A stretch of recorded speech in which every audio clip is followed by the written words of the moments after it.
We hear a lot about rotator cuff muscles these days, and if you're interested in the anatomy, I recommend looking it up on the net. But basically there are 4 rotator cuff muscles, and their combined strength is the major fraction of the strength of the shoulder joint. Now what we're going to show you with this stick series is a way of both stretching and strengthening these muscles, and not only that, not in just the ordinary positions which we might think of as being like this, external rotation and internal rotation, but rather in space completely. So let me show you what we're talking about. I'm going to hold the stick like this and turn it over like this. Now notice I'm going to try and maintain my elbow angle at about 90 degrees. That seems to give the best of the effects, and then I'll work the other hand as high up the stick as I can comfortably, and then watch this. By pulling the stick towards you like this, and I'll just turn away so that you can see what's happening. By pulling the top of the stick, you can see that the arm here is being rotated internally in the shoulder joint quite strongly.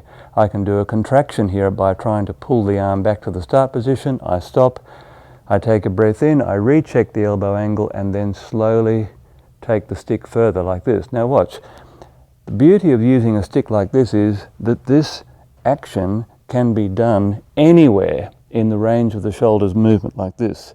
So we can explore this complex movement called circumduction in the shoulder, and this is the internal rotation dimension. We can get an external rotation just by reversing the stick. See how the stick is on the back of my forearm now? Watch this. Take the top of the arm back. This is the kind of flexibility you need in the shoulder for throwing movements. I'll do a contraction here. I'm going to pull the top hand towards you as you're looking at it, and I'll just turn away while we're doing this. Pull, stop, take a breath in, and watch.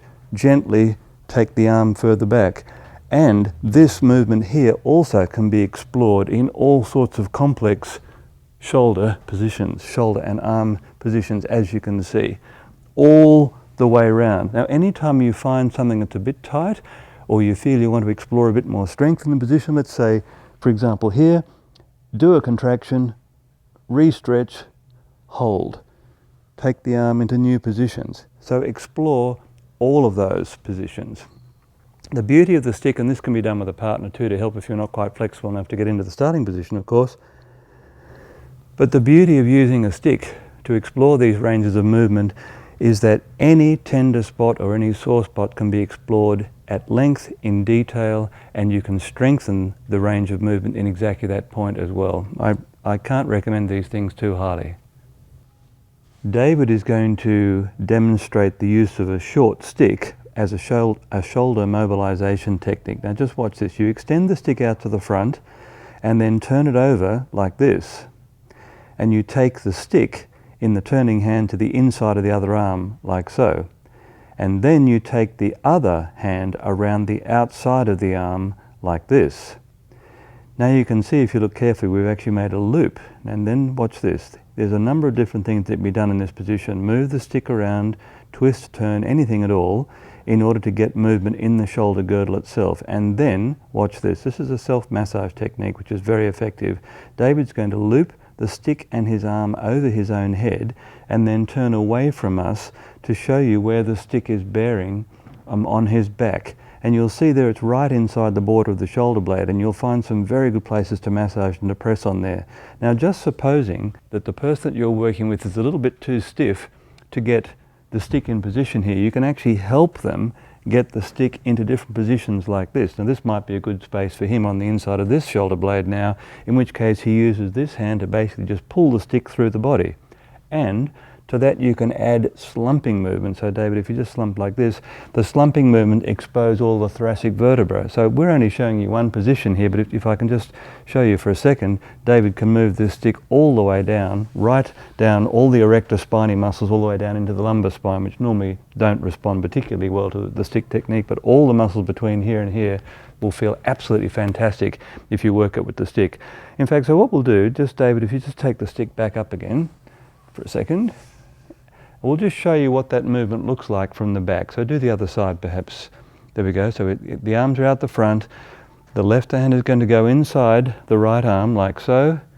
And we bring the stick to the outside like so. And then lift it up over your head and neck like this.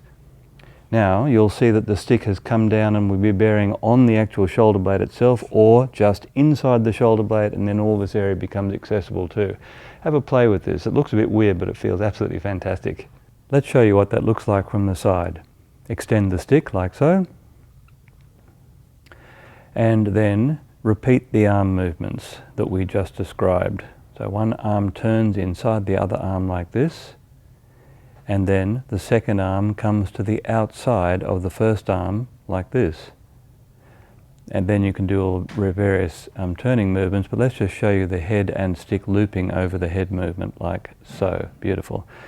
Now just watch, by slumping you can see the shape of the spine curves, and that exposes various muscles, in this case the rhomboids and the paravertebrals, to direct pressure from the stick.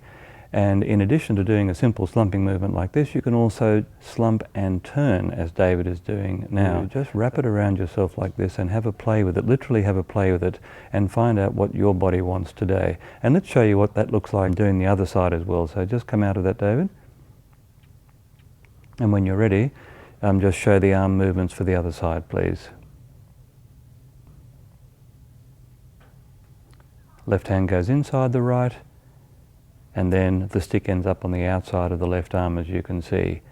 Now you'll have to do a little bit of twisting and slumping, and sometimes for people who are a bit tight in the shoulders, a slightly longer stick can be very helpful too, but this stick is 600 millimeters or 2 feet long, and we found that's a decent challenge for most people.